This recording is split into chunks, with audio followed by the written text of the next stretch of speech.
Good morning. Happy Monday, dance friends. I'm excited to be with you with my co-host, Laura Giacomelli Huntowski. Welcome, Laura. Good morning, Rhee. How are you today? I'm doing excellent. Looking forward to hanging out and talking with you this morning a little bit. But Same. before we do that, I'd like to welcome everybody to Coffee Talk. We are sponsored by the International Dance Entrepreneurs Association, which is the acronym is IDEA, where we have a group of studio owners who learn great ideas, share great ideas, and explore great ideas. You can learn more about IDEA at ideadance.org. As we start today's show, I'd love to hear who's with us. Give us your name in the comments, where you're from at any time during the broadcast. If you have questions, put them in the comments. I want to hear from you. Laura wants to hear from you. That's true. Today's guests are studio owners, IDEA members, and Gold Alliance members. They are Michelle Harris and Alicia Washburn, directors of Dance It Out, Flip It Out, among many other it out entities, which is something that we're going to talk about today. Their studio is located in La Crosse, Virginia. They recently bought their own building and are quickly expanding their offerings in really unique ways. One especially I can't wait to share with you, but you're going to have to stay through the whole show because I'm saving it for the last part. Agreed. Laura, what's exciting? What's your week been like? Weekend was really good. This weekend was a very busy dance weekend. So I'm actually traveling next weekend. So, you have like that balance, which we've been talking about in Coffee Talk. So next weekend I'm going away to, or this coming weekend, I should say, we're going to Notre Dame for a football game with my husband's whole family. So this past weekend was kind of like catch up a little bit, like private lessons, classes, try to fit it all in. So when I'm there, I can enjoy being there. And then yesterday I took, every year we have an optional New York trip for our dancers, for our senior girls. And it was a lot of fun. We go to Broadway Dance Center. We take the train from Hamilton train station. Ooh. And so they get to experience like buying a train ticket, getting on the train, walking to Broadway Dance Center. And we don't do master classes. Like they actually just go into like the drop-in classes that are there. So they have a lot of options. And it's really fun. It's great because I feel like they get to experience the city really and truly and what it's like to be a dancer in New York City. Pick your classes, see where you're going to stand, figure out all the different levels of Broadway Dance Center in the studios. And it was great. And when we were up there, one of my dancers, my alumni is up there right now, Megan. And she's, living her dream, chasing them right now, trying to figure out where she's going to dance. And she's living in Brooklyn. And I texted her and she came over to Broadway Dance Center and surprised all the girls. And it was just great. It was like inspiring, the girls left just, like I said, just feeling inspired and like ready to like hit the ground running for this season. So it's great. Yeah, and isn't it cool to just go dance to dance? Yes. And yes, I feel like that's what they wanted and they needed. And they actually got like called out like in a couple different classes. They're like, where are you girls from? They're like Libra. And then like the teacher was like, come on in, you can video them. So I'm like, are you sure? So I got like great footage of them dancing in class in New York City. So it's just like super exciting, and I didn't have that experience. I mean, some of them are 13. I didn't get that experience till I was 17, 18 years old. So to have that already and not be intimidated to go into a classroom full of professional dancers, that's like awesome to me. I'm like, I don't know if I didn't do that when I was that age, when I was in 7th grade. So it's exciting for them. But how was your weekend? What did you do? Oh, I'm going to tell you a story that you just made me think of Oh, instead yeah. of telling you about my weekend. I was probably 12 when my mother took me into New York to take my first class. Mhm. Luigi had his own studio in New York at the time. Wow. And my twin brother and I went in. We were 12. They really didn't want to let us take the class. but they did. So we're in the room, we're warming up. Luigi walks in and he sees my brother and I, and he says, I have always seen double. Now I'm seeing forple. And that has always stuck out in my head. Had an eye issue, so he saw double. When he saw Rennie and I was seeing four of us. But New York City and going in and taking classes, and for me, it was especially like most of the time the summer, so the sweat, the windows, the smell. Yeah. The smell, yeah. New York has a certain smell about it. Yes. But there was something, if I smelled it again, it would be nostalgia. Yeah. A good way to put it. Wouldn't make me feel that bad. Funny. Hey, Miss Patty Neal. Yay, welcome Patty. to Coffee Talk. We'd love to hear from all of you. Let us know where you're from. So for me, the weekend, took some time off and getting ready to start thinking about the 2023 Dance Life Teacher Conference in Seoul. That's exciting. Thinking about schedules and some different things that are going to be happening that are new and different. I love having some time off. What I'm about to say is going to sound weird. To brainstorm with myself, to write it down, stick it on the wall, walk away from it, come back to it a little while later, build on it, or look at it and go, no, that's not a good idea. And so, I had a creative weekend in that area. Good, because that's the whole thing. Sometimes when you're too in the thick of it, like I'm in the thick of ordering recital costumes right now, so my creativity is like right here, so I'm like, let me just get through the next 48 hours, and by Thursday I know that I'm going to be back to Laura. But it was nice being in New York, because I definitely got like a some sugar and spice when I was up there to put on my classes tonight. But no, I totally understand, like the creativity thing, you have to grab it when you can grab it. It is not always there. Nope. It turns on. Sometimes for me, it turns on in the car when I can't write anything down, but my mind has stopped everything else. And in the car, I'm having all these great thoughts. That's how I am as a choreographer, Rhee. Like I used to write everything out and then I put it on the kids and I'm like, oh, that sucks. Like, I don't like any of that.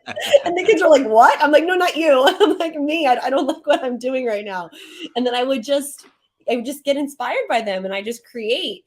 And that's, I make it from scratch. But it's funny because sometimes it's like pouring out of me and I can get 16 counts of 8 done in like 20 minutes. And then sometimes I'm like, I got 4 counts of 8. All right, let's run it again. Like that's what we're doing today, you guys. That's all I got, And I'm okay with that. And I feel like my dancers, they kind of get that too now. And they've been with me long enough. Yeah. We adjust for them. I think we should always meet them where they are, and they need to adjust for us. And in the long run, it turns out to be perfect for everybody. Yeah, agreed. That's kind of a give and take thing. Okay, I am excited to bring in our special guest, but before we do that, I'm going to run a commercial for the Dance Life Teacher Conference and the Soul Dancer Conference, which will both be in Las Vegas this summer. And by the way, on Black Friday, there's going to be a 10% off sale on all the conferences, soul included, dancers, parents, teachers. Be sure to check that out.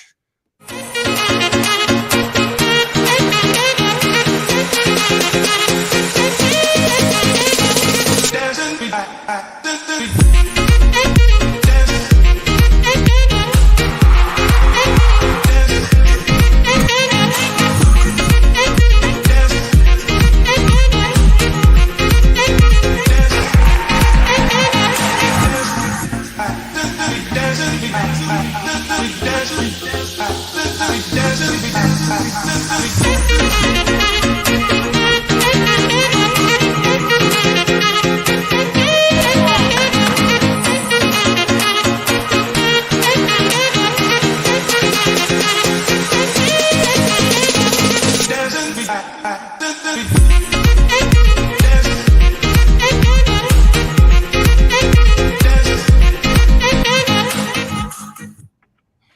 And here we are with special guests, Michelle and Alicia.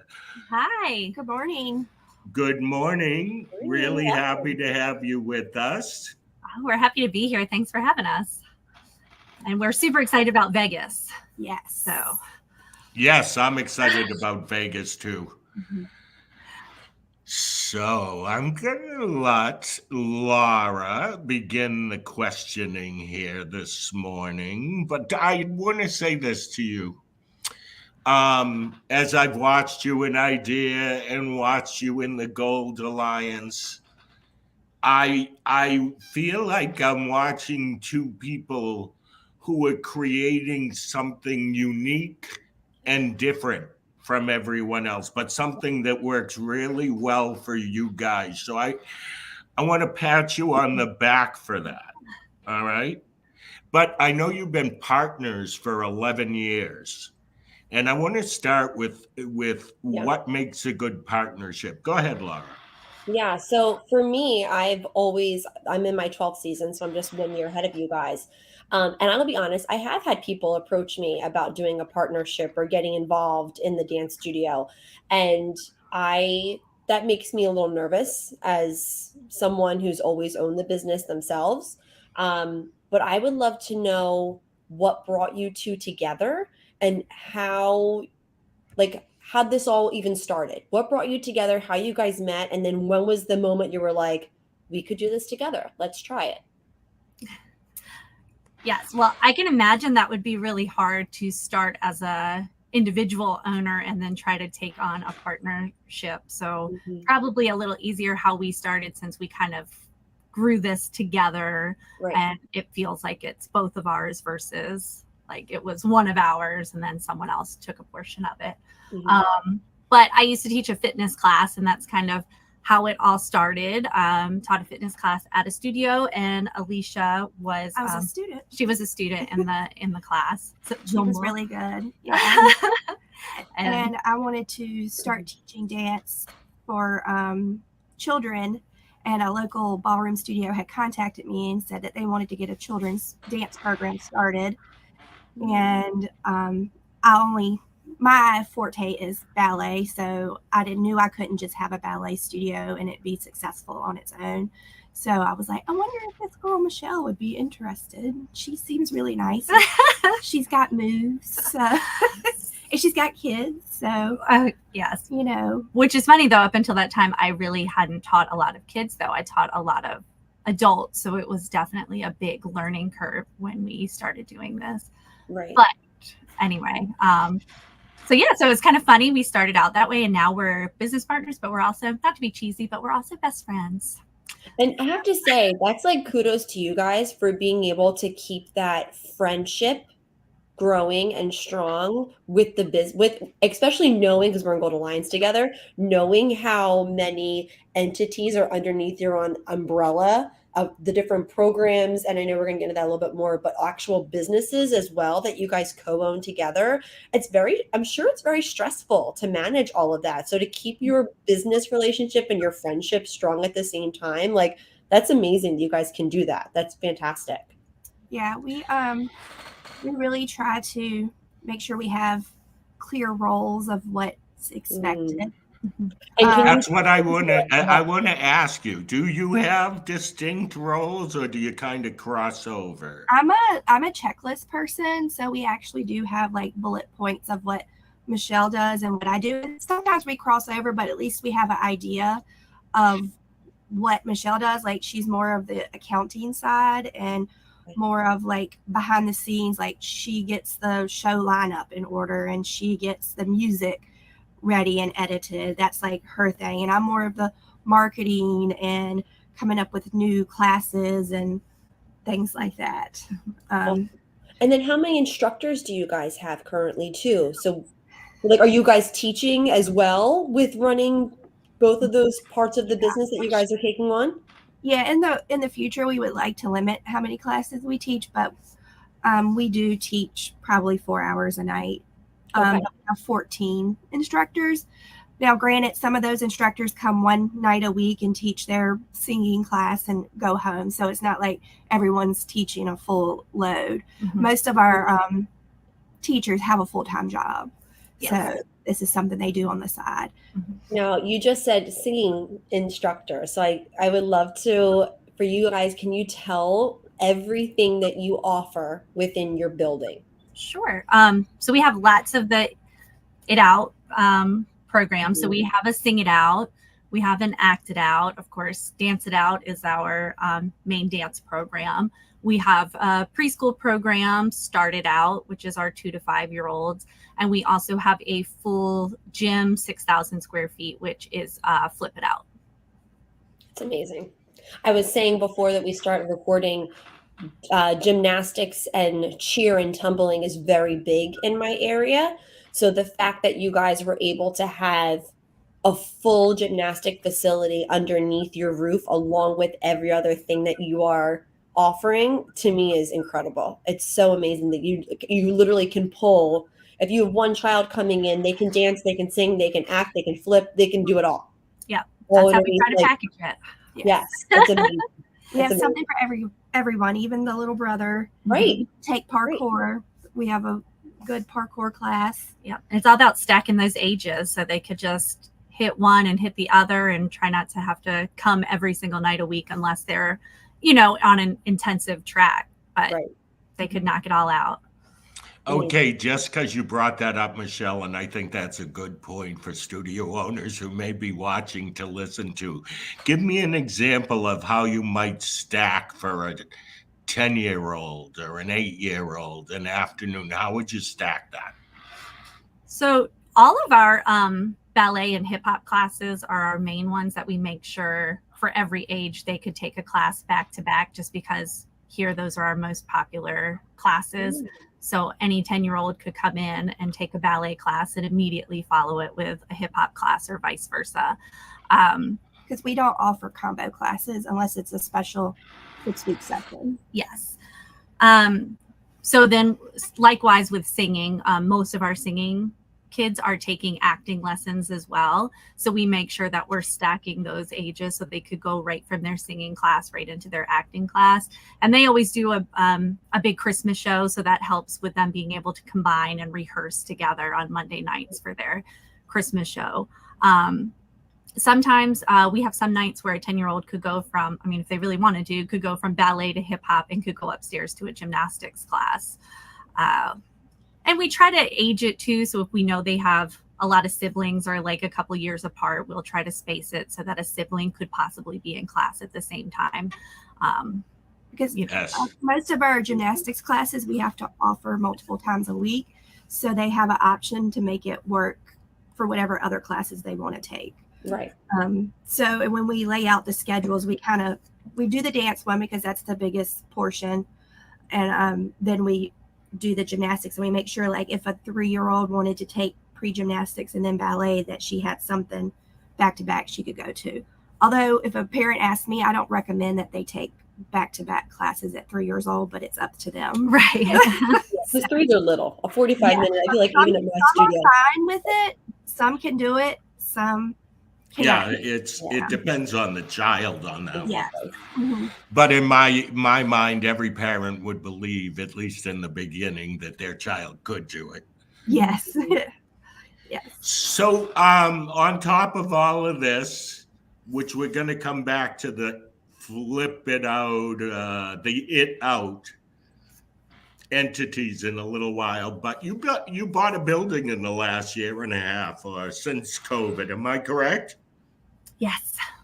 See, I know I'm correct because I watched you do it, but I want to. You probably saw us at our worst a couple of times too. So It's okay. I want to know, how do you feel? First, tell me, how many months ago was it that you passed papers and it became yours? It's been just over a year, maybe 13 months since we officially had it. And then we started our first class in January. So we're coming up on our 1-year anniversary in the building. How many square feet is your building right now that you're in? 12,000. 12,000. Oh my God, that's amazing. Because you said, I was wondering, because your gym you said was 6,000 alone. So if you have to offer the other space, I'm just curious. Wow. Yeah. Wow, I didn't even know it was 12,000. Good for you guys. It's a very big. Are you using all of the space? Yes. Wow. I know it's surprisingly when we came in and we got everything set up, we could have even used a little bit more space for a few things For storage, but that's not important. That's okay. We'd That rather doesn't make us money. Right. That's pretty funny. You don't need any storage when you can fit another kid in the building. Exactly. If you saw our studio tour and you saw our costume room, that we could hardly even open the door, but Yes. it's okay. It's okay. They're not there year round. That's why I always say to myself, I'm like, they're here for however, as long as it takes to check in, and then they're out. You know, I'm the same way. I'd rather use that space for dance floor space, you know, rather than storage. But that's just me. I'm the same way though. Yes. I want to hit you up with 2 questions related to buying the building. What was the scariest or hardest part? And what are you feeling is the most rewarding part? For me, the scariest thing was I feel like since we started, you know, we started under the umbrella of a ballroom studio. So we grew really small, and then we kind of jumped to a new space. And then, you know, as we were adding on, we were kind of renting space down this little strip that we were on. So we were spread out across this little street. We were in 3 buildings. But we always grew as we needed the space. And this kind of felt like a really big jump to go from something like that to a 12,000 square foot facility and take on the debt of, you know, having to do a build out and now owning property But like we that. were really forced to make that decision because during COVID, one of our spaces was sold and we had 2 weeks to get out. So we were dancing in our lobby, and a church on the opposite corner was letting us use their space. Wow. So we kind of had to make a decision. Either we were going to have to cut programs or we were going to have to find a new space. And it was really scary. Just so those viewers listening understand, you kept expanding in this, I'm going to call it a shopping center, but your spaces were not connected, right? Right. So we had to sometimes walk, you know, if they were taking a ballet class and a hip hop class and hip hop was around the corner, you know, it wasn't a great setup. I mean, we had to walk kids to hip hop class in the other studio or something. So we had like apprentices that their job was to like walk kids to their class. Yeah. How did you feel walking into bankers and asking them for money? I was really scared. It was because I'd never really borrowed that kind of money under a business name, which is a totally different being in itself than asking for money personally. So, and sometimes people look at dance maybe as more of a hobby, as not like a real business. So when you're that's why I asked you the question. I figured it would come around to that. Yeah, the first bake we went into, he didn't look at any of our business plans, and we had nice business plans and numbers to back it up. He didn't even open that folder. He just said no. Yeah. Essentially, he was rude. Yeah. Michelle's nice. He was rude. Okay, but I want to make a point that you stuck to it. Right. And you found what fit with you. For the viewers who are watching and going, oh, I'm scared of that part too. Yeah. But it's just like everything else in the dance world. We always get the no's until we get the yeses. So I feel like we're kind of built for that too in this industry, you know? So it was scary and it was frustrating a lot. And we wanted to just sell it all at one point. Yeah, we were just give it all away. But, you know, it was just kind of funny, or not funny, but we're never both in a dark place at the same time. It's usually like one of us is like, it's never going to work. And the other one's like, yes, it will. We've got this. That's one great thing about a partnership. Right. But there was like, for the first time in 11 or 10 years at the time, we were both just like, it's just not going to work. It's never going to work. And I think we told Rhee about our dark place. And anyway. He helped us make some hard decisions. Yeah. And Hetty did too. Yes. She made us answer real quick what we wanted to do without thinking about it. Mm-hmm. So let me ask you this question. How do you feel right now? Do you feel like this is working? Or do you feel like you still, I know you have more work to do, but is it working? Is what you pictured it to be or your goals where you're at? The building is so much more than we thought it would be. To be honest, when we rode by it one time and we're like, oh, this will never work without going inside. But the realtor was like, you need to look at the space. And when we walked in and we realized it was 2 levels, we thought it was just one big warehouse with really tall ceilings. We were like, this could work. And it's our forever home now.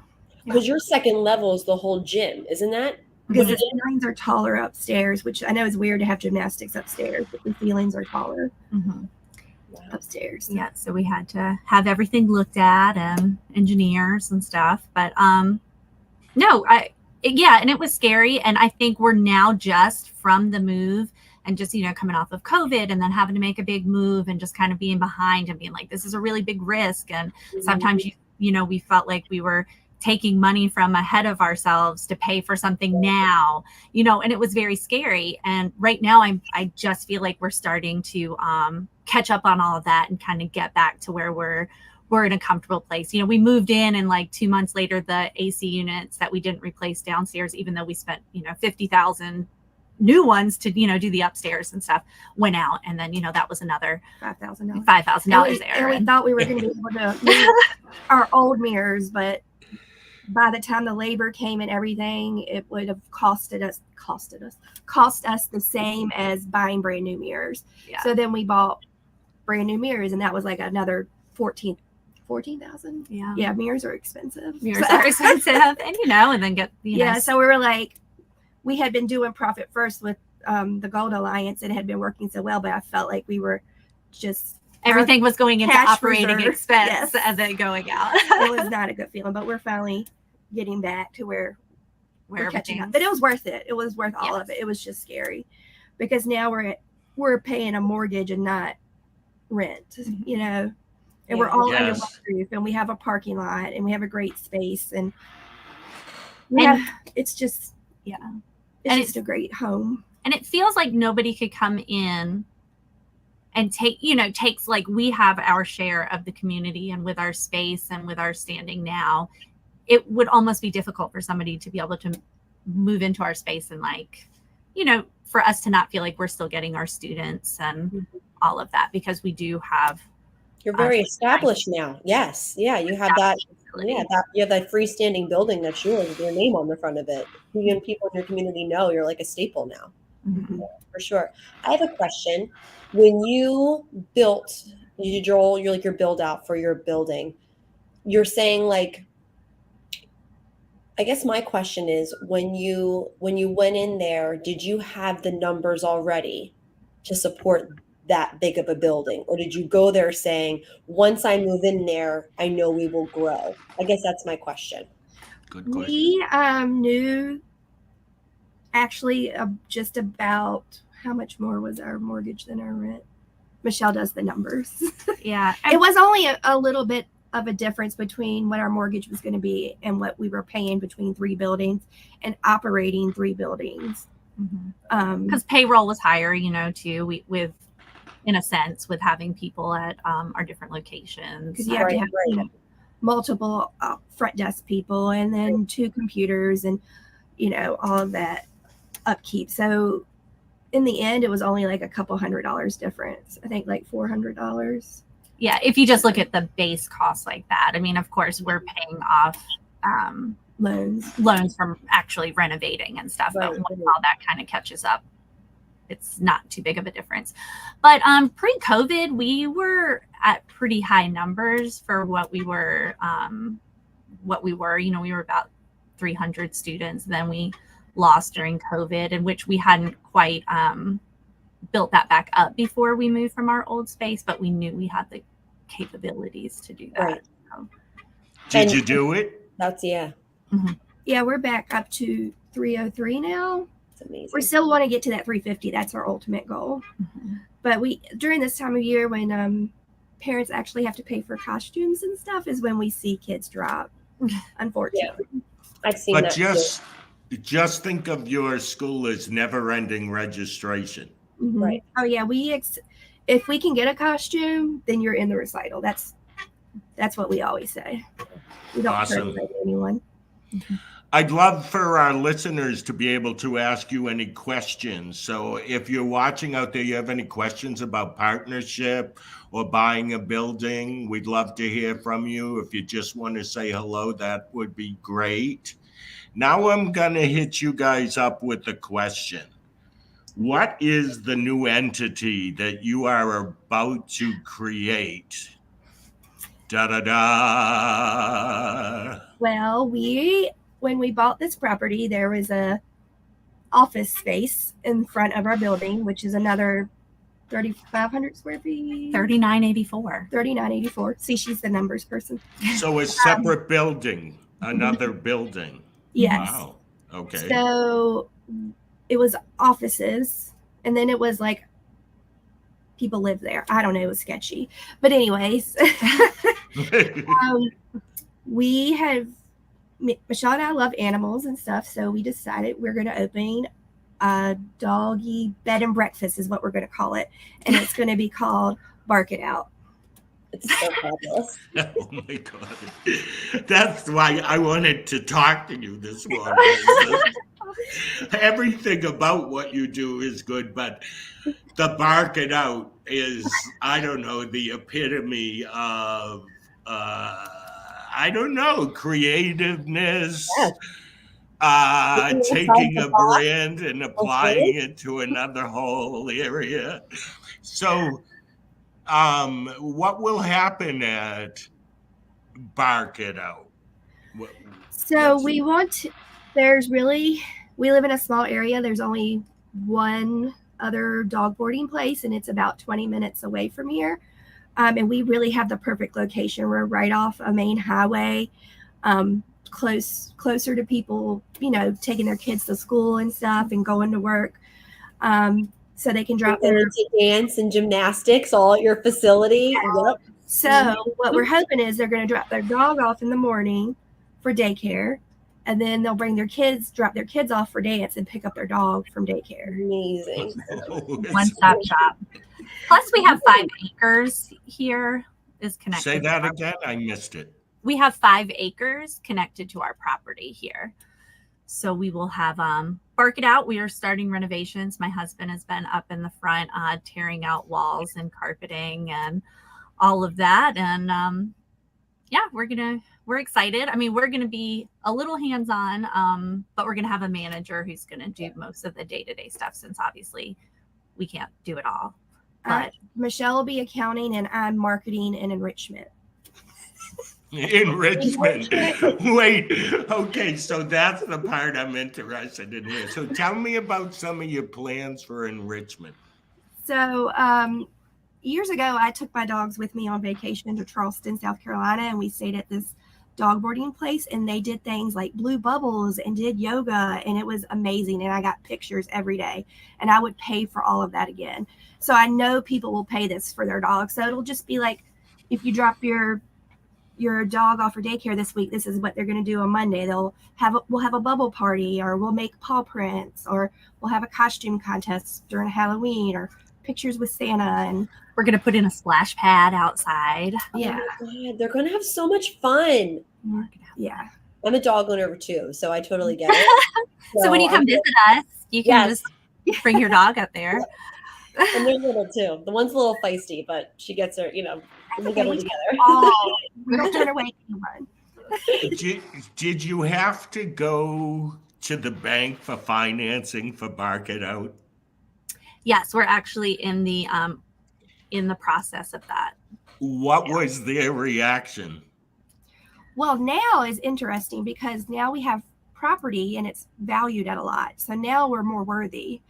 Yes, people want to talk to us because we have what's called equity or something. So, because that was the thing that was really frustrating, is our property was valued at so much and we were getting it at a very good sale price, but they couldn't take that into account when we were first buying it, which is really above my head. But so now that we are actually in the building, and we renovated and the property value is so much higher, we're easier to loan to, I guess.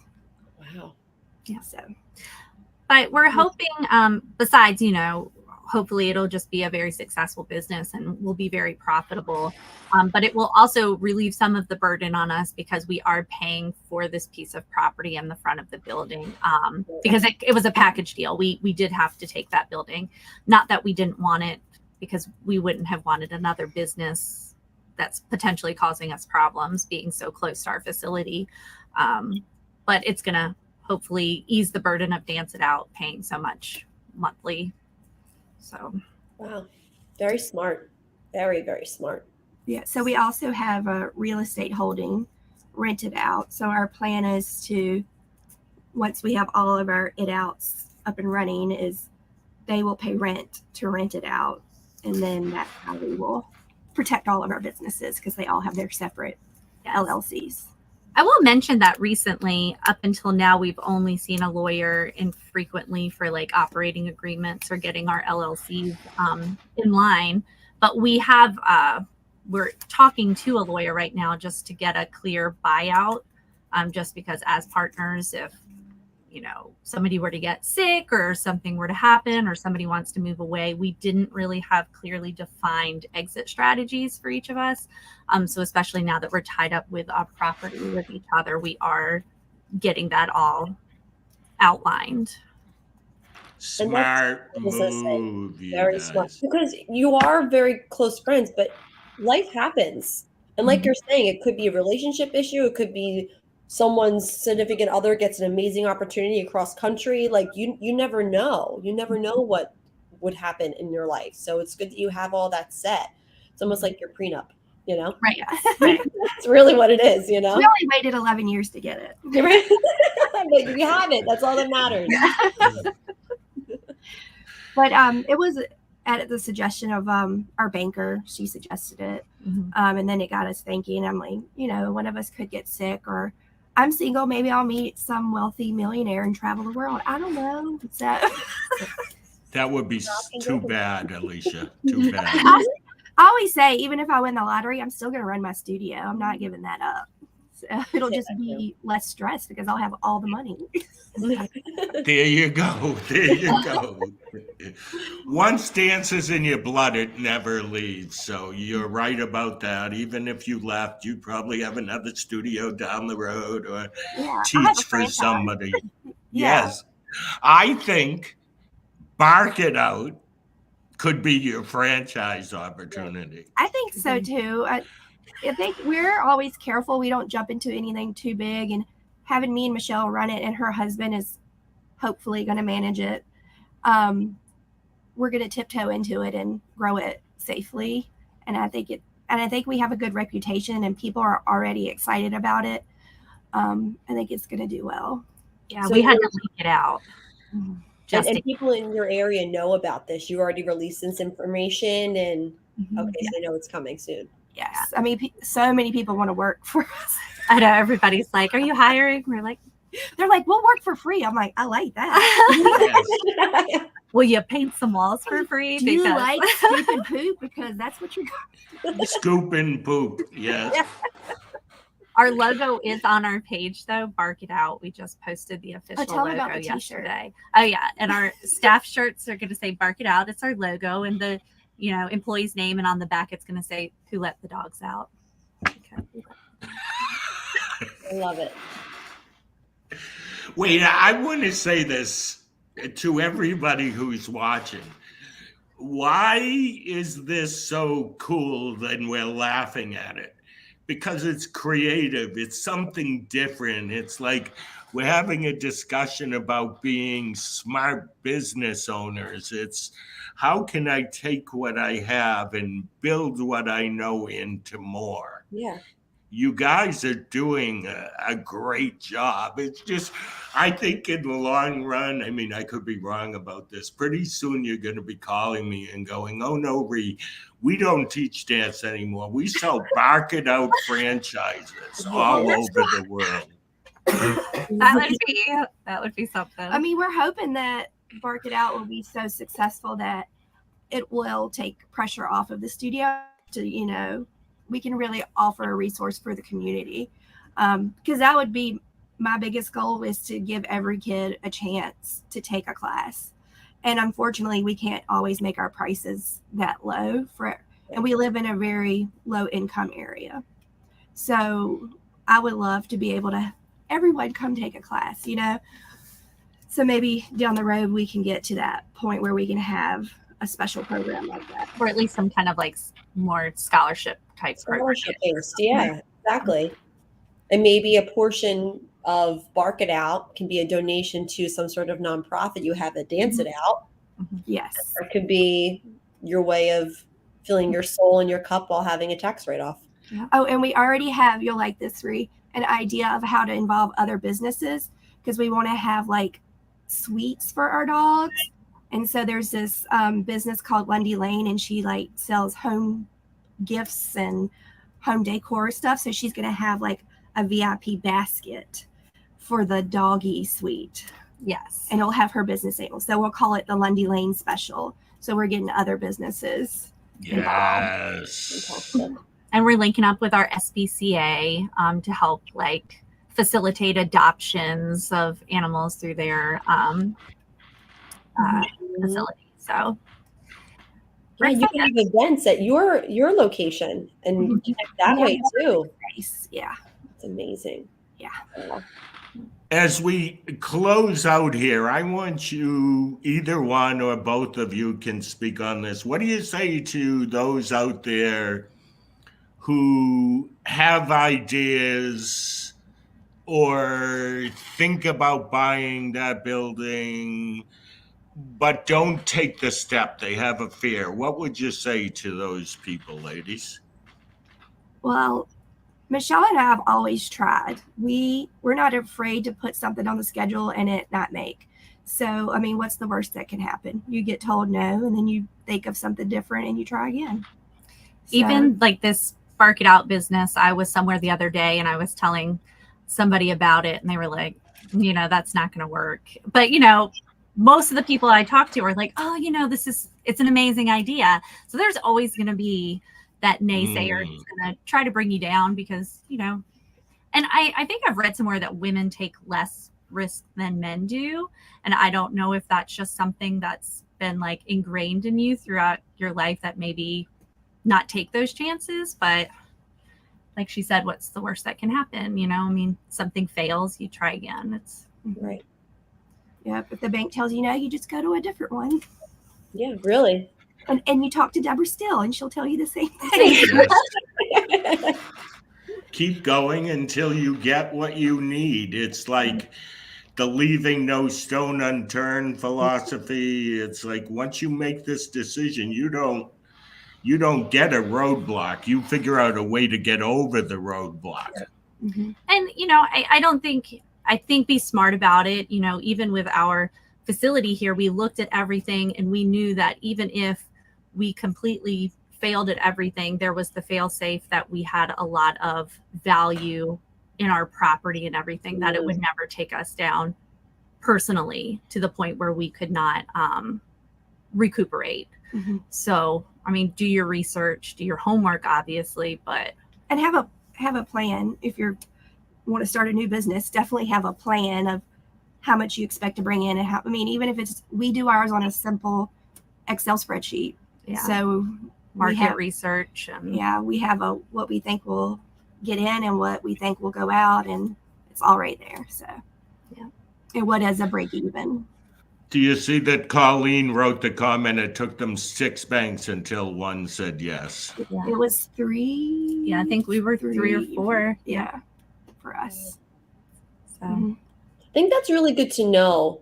I'm in a position right now where my lease is up in August, and I've just reached out to a realtor, not to get like too personal, but he was like, "Why don't you buy?" And I was just like, "I don't think I want to." And he's like, "Laura, you're crazy to pay all that money in rent. If you want to get a bigger space, why not buy a bigger space?" So it's kind of funny. The universe is working in mysterious ways right now, ladies, that I'm like having this topic talked about right now. And I was Yeah. like, wow, gets my wheels turning, you know? This is very, very informative, especially just like hearing like, you know, you always know you're going to get no's in the dance world, but I think knowing, like you said, there's multiple banks, there's multiple ways to do it, there's multiple options. I mean, this is great. But, you know, there's also people in your community that want to help you. So a lot of people in our community gave us advice of what to do and who to approach and had our back. So building those relationships, like our banker Tammy, she really went to bat for us. So, and she did everything she could. So Somebody believes in your business and what you're trying to do. So find those people. yeah. I thought this was an interesting comment. I know that we're going to be closing out in a second, but I wanted to bring it up. You see this, which is the way it goes sometimes. The bank wasn't willing to give her the $400,000 for her standalone business, but willing to loan her 1.5 to build a strip mall. Wow. Wow. So you realize what they're thinking is that the bank is thinking is you'll survive by pulling in the rent, I Very guess, good people. from these other businesses is what's going on in the back of their mind. Yeah, Yes. it's a cushion for them. Yeah. So Laura, maybe one day it'll be Laura's strip mall and you'll have a whole bunch That's of right. You could have 9 flippets in there. Not flippets. I'm gonna bark it out. I'll franchise the bark it out in Pennsylvania. That could be our first franchise open. Yeah. Yeah. I love that idea. We definitely need one at the beach. Yeah. Libras bark it out.